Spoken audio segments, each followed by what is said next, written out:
The call came on a Tuesday morning in early October. I was sitting in my sunroom overlooking the Fraser River, watching the salmon boats return to port, when my phone buzzed with a number I didn't recognize. Vancouver area code, but unfamiliar. Mr. Harrison, this is Jennifer Wu from Pacific Trust Bank. I'm calling about a safety deposit box registered to your late wife, Eleanor Harrison. My coffee cup stopped halfway to my lips. Eleanor had been gone for 3 years. Ovarian cancer. 8 months from diagnosis to the end. We'd spent 42 years together, raised 2 sons, built a life in British Columbia that most people would envy. I'm sorry, there must be some mistake. My wife didn't have a safety deposit box. Sir, the box was opened in 2019 at our Burnaby branch. The annual fees have been automatically deducted from a dormant account we just discovered during a system audit. Your name is listed as the secondary holder. I set down my coffee. Through the window, the October fog was rolling in from the water, turning everything gray and uncertain. I had no idea. We'd like you to come in to claim the contents, or close the account. At your convenience, of course. But Mr. Harrison, there's something else. Your wife left specific instructions that the box should only be opened 3 years after her passing. That date was last month. Eleanor had planned something, kept something hidden for 3 years. Even from me. I'll be there tomorrow morning. The drive from our home in White Rock to the Burnaby branch took just over an hour in morning traffic. I'd made this commute thousands of times during my career as a structural engineer, designing bridges and overpasses across the lower mainland. 40 years of building things that would outlast me. Now I was 67 years old, retired, and apparently still discovering secrets about the woman I'd loved since university. The bank manager, a pleasant woman named Mrs. Cheng, led me to a private room. On the table sat a small metal box, already retrieved from the vault. Take your time, Mr. Harrison. I'll be outside if you need anything. Inside the box, I found a USB drive and a sealed envelope with Eleanor's handwriting on the front. Just my name, Harold. Nothing else. I opened the envelope first. A single page, dated 6 weeks before she died. My dearest Harold, if you're reading this, 3 years have passed. I hope the time has helped. I hope you found some peace. But I need to tell you something I couldn't say while I was alive. Something I was too weak and too sick to face. 2 months before I wrote this letter, I was in the hospital for my 3rd round of chemotherapy. The boys thought I was sleeping. The morphine usually knocked me out. But that day it hadn't kicked in yet. I heard them talking in the hallway outside my room. What I heard broke my heart, Harold, and it terrified me for you. The USB drive has the rest. I recorded everything I could remember while I still had the strength. Please believe me. Please protect yourself. I love you. I'm sorry I wasn't brave enough to tell you in person. Forever yours, Eleanor. My hands trembled as I pulled out my laptop and inserted the USB drive. A video file. Eleanor's face appeared on screen, pale and thin, sitting in the hospital bed I remembered so vividly. The date stamp showed July 14th, 3 years ago. Harold, my love, I'm recording this because I don't think I can say it to your face. You love those boys so much. You've always seen the best in them.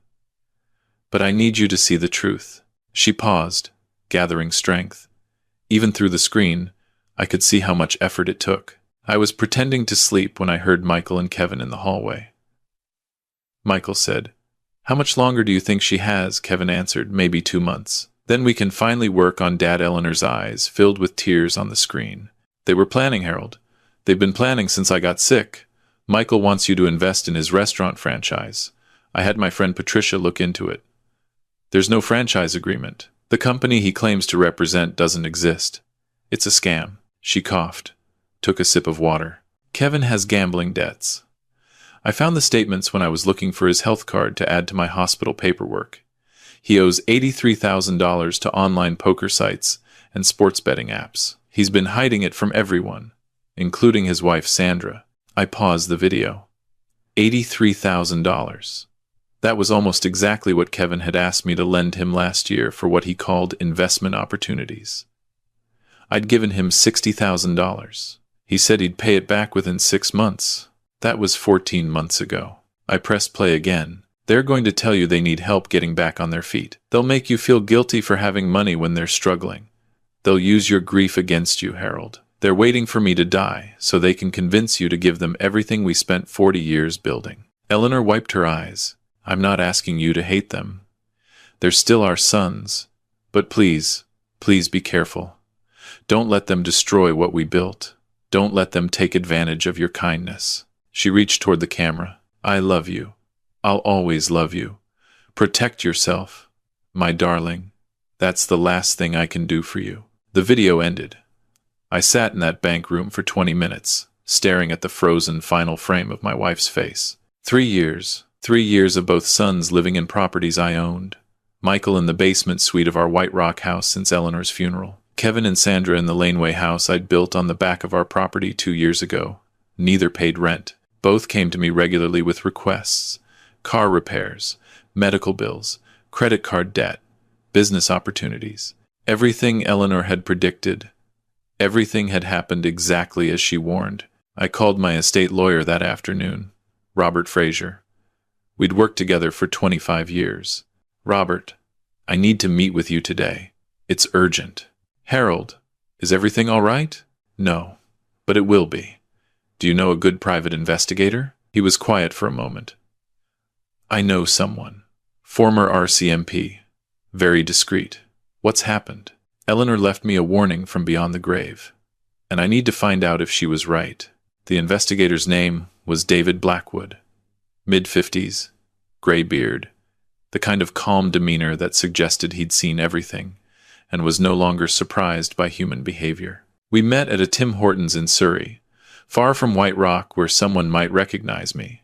I've done preliminary research, he said, sliding a folder across the table. Your son's digital footprints tell an interesting story. He opened the folder.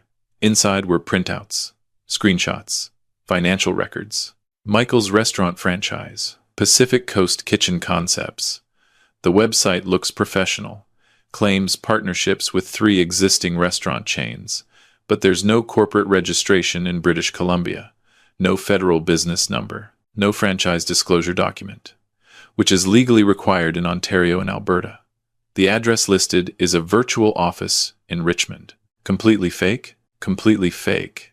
He's been showing this to potential investors for 2 years. According to my sources, he's collected approximately $180,000 from various people, including your former colleague, Gerald Thompson. Gerald. We'd worked together at the engineering firm for 15 years. He'd mentioned investing in a restaurant concept last year. I felt sick. What about Kevin? Blackwood turned to the next page. This is worse. He has accounts with 5 online gambling platforms. Total debt across all platforms, $83,400. The number matched Eleanor's letter almost exactly. She'd known. She'd documented it. There's also a line of credit in his name for $45,000, secured against the Laneway house. Your Laneway house. What? He forged your signature on the guarantee. The bank approved it based on property value. He's 3 months behind on payments. I stared at the documents. My son had committed fraud. Against me. Against the bank. Using property Eleanor and I had built together. I want to install surveillance, Blackwood said. Audio recording devices in the common areas of your home. Legal in BC as long as one party consents, and you're that party. I have a feeling if we listen, we'll hear something useful. I thought about Eleanor's video. About 3 years of being used. About my own home becoming a staging ground for financial exploitation. Do it. The devices were installed on a Saturday when both boys were out. Blackwood's team worked quickly, professionally. Smoke detectors, a clock radio in the kitchen, a picture frame in the living room. 6 devices total, all feeding to an encrypted cloud server. For 4 days, nothing remarkable. Normal conversation, television. Michael's girlfriend Vanessa laughing at something. Kevin arguing with Sandra about groceries. Then, on the 5th evening, I was in my home office, reviewing the day's recordings, when I heard Michael's voice from the living room. I'm telling you, Kevin, we can keep this going another 2 years easily. Maybe 3 if we play it smart. Kevin's voice. As long as Sandra keeps him thinking we're saving for our own place. He actually believes we're putting money aside. Michael laughed. Dad's always been naive about family. Mom was the one who watched the money. Now that she's gone, it's like taking candy from a baby. I sat frozen, headphones on, recording playing. Vanessa's voice joined in. When are you going to ask him about the franchise money again? Soon, but not yet. The trick is making him think it's his idea to help. I'll mention some opportunity is closing. Create urgency. He'll offer. Kevin spoke again. The real money is the house and the investments. What's he worth now? 2.8 million? Something like that. Plus the pension. Once he's gone, it splits between us. But if we can get extra now, that's gravy. 60,000 for my franchise pitch. Another 40 for your investment opportunity. That's 100,000 on top of the inheritance. What if he remarries? Sandra asked. He won't, Vanessa said confidently. Still too devoted to Eleanor's memory. That works perfectly for us. No new wife means no one else getting written into the will. Michael again. Mom almost figured it out, you know. Near the end, I think she suspected something. Good thing she was too sick to do anything about it. I removed the headphones. My office felt smaller. Through the window, rain was starting to fall, streaking down the glass like tears. Eleanor hadn't been too sick. She'd been planning, warning me, preparing weapons from beyond the grave. The next morning, I called Robert Fraser. I have everything I need. Audio recordings, financial evidence, Eleanor's video. I want to create an irrevocable trust, and I want to begin eviction proceedings for both residences. Robert was quiet for a moment. Harold, you understand what this means. Your relationship with your sons will be permanently damaged. They damaged it themselves. I'm just acknowledging reality. Irrevocable trust creation typically takes 3 to 4 weeks. I can expedite to 2. Eviction for family members without a lease requires 60 days notice in BC. And given the circumstances, I'd recommend we also report Kevin's fraud to the police. Do all of it. And Harold, I think we should also send a report to the BC Securities Commission about Michael's investment scheme. What he's doing constitutes securities fraud. Do that too. Everything by the book. Everything legal. I want them to understand that actions have consequences. The trust documents arrived by courier 12 days later. I spent an evening reviewing every page. My home in White Rock, transferred to professional trust management. My investment accounts, protected. My pension, secured. Upon my death, everything distributed according to my exact instructions. The legal minimum to my sons under BC law. The rest split between the BC Cancer Foundation, the Engineering Scholarship Fund at UBC where Eleanor and I had met, and a new charity I'd established in Eleanor's name to support ovarian cancer research. $2. $8 million protected from the men who'd planned to exploit their father's grief. I signed everything. Scanned copies to Robert. Felt lighter than I had in 3 years. The eviction notices were prepared for both properties. Formal legal documents. 60 days to vacate. No negotiation. I chose a Sunday evening to serve them. Family dinner, I called it. First one since Eleanor died. Michael and Kevin both seemed pleased when I suggested it. Probably thought I was finally ready to open my wallet wider. They arrived at 6. Michael with Vanessa, Kevin with Sandra. I'd prepared a simple meal. Salmon from the Fraser River, roasted vegetables, salad. We ate with minimal conversation. They waited for me to bring up whatever had prompted this gathering. After dinner, I stood and retrieved 2 manila envelopes from the sideboard. Set one in front of Michael, one in front of Kevin. What's this? Michael opened his first. I watched his face drain of color as he read the heading. Notice of eviction. Dad? What the hell? Are you serious? Kevin tore open his envelope. Sandra leaned over his shoulder, her hand flying to her mouth. You have 60 days to find alternative housing. Both of you. The basement suite and the laneway house are my property. You've been living here without leases, without paying rent. It ends now. This is insane. Michael stood abruptly. We're your sons. We're family. I pulled out my laptop, opened the audio file, pressed play. Their voices filled the dining room. Crystal clear. We can keep this going another 2 years easily. Dad's always been naive about family. 2.8 million. 100,000 on top of the inheritance. I let it play for 3 minutes. Watched their faces. Michael went from red to white. Kevin couldn't meet my eyes. Vanessa started crying quietly. Sandra just stared at the laptop like it was a weapon pointed at her chest. I stopped the recording. 3 years of planning, I said calmly. Planning how to exploit me. Planning how to drain the money your mother and I spent 40 years building together. I pulled out Eleanor's letter and her USB drive. She knew. Your mother knew before she died. She heard you in the hospital hallway. She recorded a video warning me. She hid it in a safety deposit box, timed to open 3 years after her death because she wanted to give you a chance to change. Michael's voice cracked. Mom recorded a video 3 weeks before she died.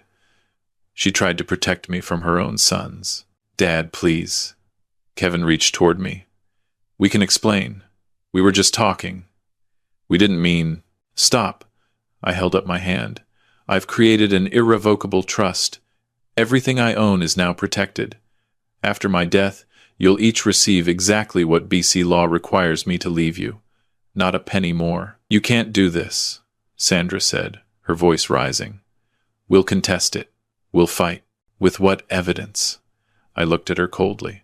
The recordings prove fraud. Kevin's gambling debts. The forged signature on the line of credit. Michael's fake franchise scheme. Eleanor's video establishes my sound mind and her concerns. You'll lose? I turned to Michael. I've also reported your investment scheme to the BC Securities Commission. Gerald Thompson and the others you scammed deserve to know the truth. Michael's face went gray. Dad, I can explain. Save it for your lawyer. You'll need one. Kevin stood up suddenly, knocking over his chair. This is cruel. We're your children. We're the only family you have left. You stopped being my children when you started seeing me as a resource to be exploited. When you stood in a hospital hallway and talked about your dying mother like she was an obstacle to your inheritance, I walked toward my office. You have 60 days. If you're not out by then, I'll have the sheriff remove you. And Kevin, I'm filing a police report about the forged line of credit. You might want to get ahead of that. Behind me, chaos erupted. Shouting, crying, furniture scraping. I closed my office door, locked it, and sat at my desk. Through the wall, I could hear Michael's voice. Dad, open the door. Let's talk about this like adults. I didn't respond. We made mistakes, but that doesn't mean you have to destroy the family. I opened my laptop and started documenting the evening. Date, time, who was present, what was said, everything Robert might need. The knocking continued. Then Kevin, Dad, please, we'll pay rent. We'll do better. Just give us another chance. 60 days, I said, loud enough to carry through the door. Footsteps retreating. More whispered argument. Then the front door slamming. 4 times. All of them leaving. I sat in my office until midnight. The house was silent. Mine again. Or would be in 60 days. I thought about Eleanor. About her video. About the strength it must have taken to record those words while dying of cancer. She'd known she wouldn't live to see the outcome, but she'd given me the tools to protect myself. I pulled out my phone and texted Robert. Evening went as expected. Please proceed with all legal action. His response came within minutes. On it. Well done, Harold. Eleanor would be proud. The next 8 weeks became a masterclass in psychological warfare. Week 1. Michael and Kevin enlisted family friends to mediate. My cousin Margaret called. So did Eleanor's sister Patricia. I declined all meetings, explained the situation with documentation, and let them draw their own conclusions. Margaret called back the next day to say she understood. Patricia said she'd suspected something was wrong with the boys for years. Week 2. Kevin hired a lawyer to send threatening letters about elder abuse and undue influence. Robert responded with the recordings, Eleanor's video, and evidence of Kevin's fraud.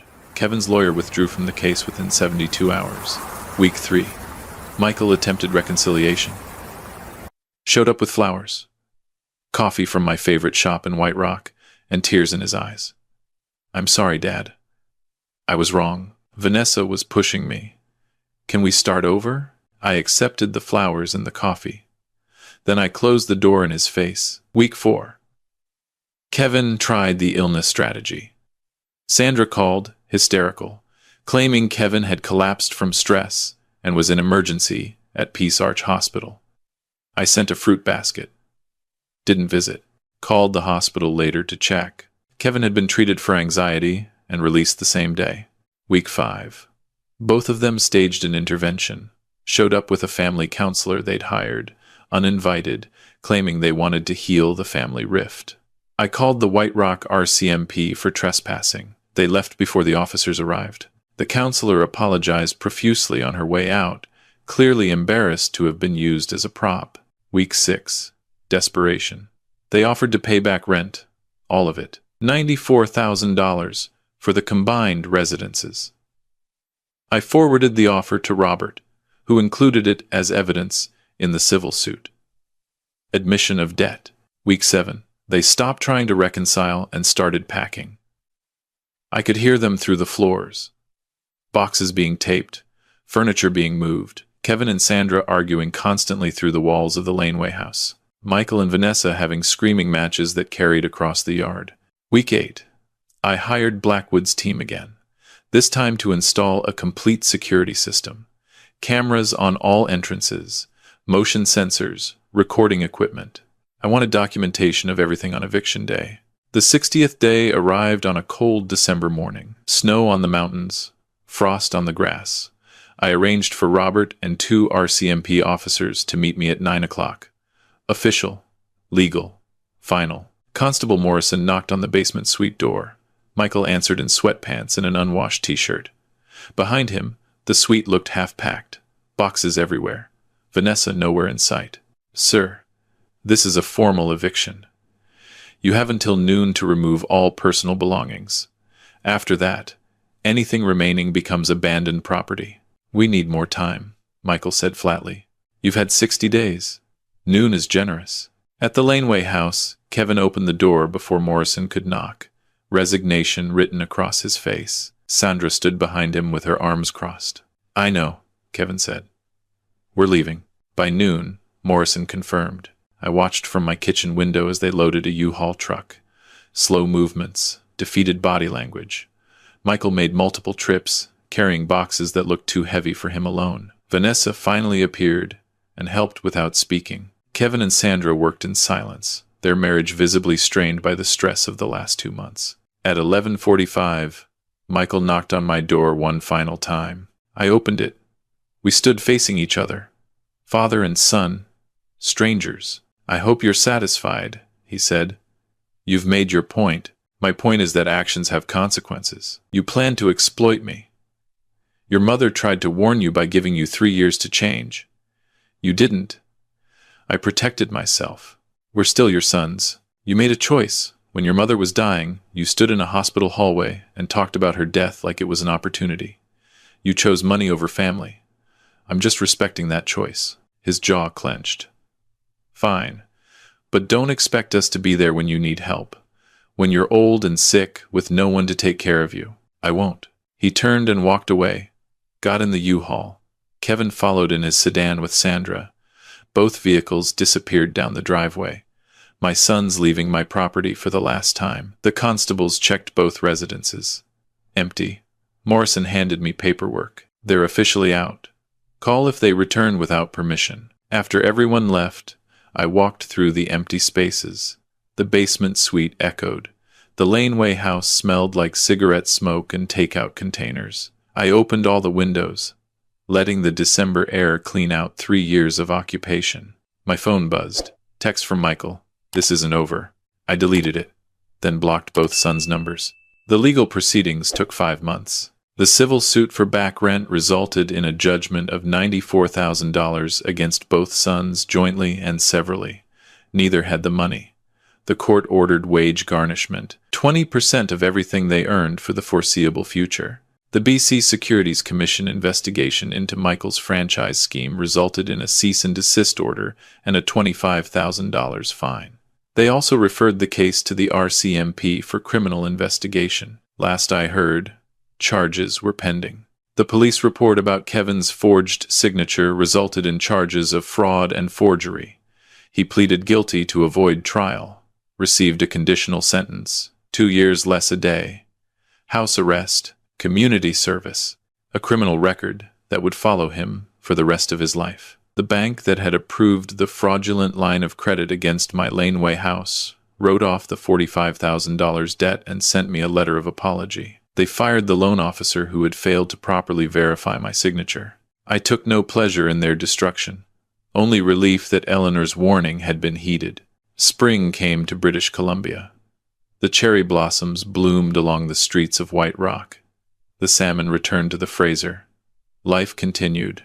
I started traveling, places Eleanor and I had always planned to visit but never made time for. Vancouver Island in April, the Rockies in May. I took photographs and wrote her letters I would never send. Dear Eleanor, saw Lake Louise today. You were right. It really is that blue. The mountains reflected perfectly in the water. I wished you were here to see it. Thank you for warning me. Thank you for being strong enough to record that video when you were dying. Thank you for loving me enough to protect me from our own sons. I volunteer at the BC Cancer Foundation now. Every Tuesday and Thursday, help families navigate the medical system. Sit with patients during chemotherapy. Simple work, meaningful work. The kind of thing you would have done. I sold the house in July. Too large for one person. Too many memories of sons who had betrayed everything it represented. Bought a smaller place in Tissawasan. 3 bedrooms, view of the water, everything I need. The trust remained intact. Cancer research. Engineering scholarships at UBC. The Eleanor Harrison Foundation for Ovarian Cancer Awareness. Legacy building instead of legacy protecting. On what would have been our 45th anniversary, I visited Eleanor's grave at the Ocean View Cemetery, brought her favorite flowers, daffodils. Sat on the bench beside her headstone. You were right about everything, I said aloud. They were planning it. They were waiting for you to die, but I stopped them. I protected what we built together. The cemetery was quiet, just seagulls and wind through the cedar trees. I'm okay now. Finally okay. Different than before, but okay. I have purpose again. The scholarship fund awarded its first grant last month. A young woman from Surrey, first-generation university student, wants to be a structural engineer like me. She reminded me of you when we first met. I pulled out her letter, now laminated and carried in my wallet. Read it one more time. Thank you for being stronger than me, I whispered. Thank you for the warning. Driving home, I passed a coffee shop on Marine Drive. On impulse, I pulled in. Ordered Eleanor's drink, Earl Grey tea with milk and honey. Sat by the window, watching people pass. An elderly couple walked by, holding hands. Young family with a double stroller. Businesswoman on her phone. Normal people, living normal lives. Mine wasn't normal anymore. But it was mine. Protected, honest, free from the exploitation my sons had planned. That evening, my new lawyer called. Different firm. Fresh start. Mr. Harrison, the scholarship applications are in. 43 applicants this year. The committee wants your input on the finalists. Send them over. I'd be honored. After we hung up, I opened my laptop. 43 students who needed help pursuing careers in engineering and healthcare. 43 chances to honor Eleanor's memory the right way. Not by enabling entitled children who saw their parents as ATM machines. By helping strangers who valued education and hard work and opportunity. I thought about Michael and Kevin. Wondered briefly where they'd ended up. Then stopped wondering. Their choices. Their consequences. Their lives to live. Mine was here. Small house by the water. Volunteer work. Travel. Scholarship committees. Coffee shops, where I could order Eleanor's tea and remember the woman who loved me enough to save me from beyond the grave. Peace. Hard-won peace. Purchased at the price of family relationships that had been transactional from the start. Worth it. Completely worth it. Before bed, I wrote in the journal I'd started keeping. Document everything. Robert had advised. Good practice for legal protection and personal processing. Today marks 1 year since eviction day. The house sold. The trust secured, the scholarships funded, the lawsuits concluded, The sun's gone. Eleanor's warning followed. Her memory honored. Her love vindicated. No regrets. I closed the journal and turned off the light. Outside, the Pacific Ocean murmured in the darkness. Familiar sounds. Peaceful sounds. The sounds of a life reclaimed,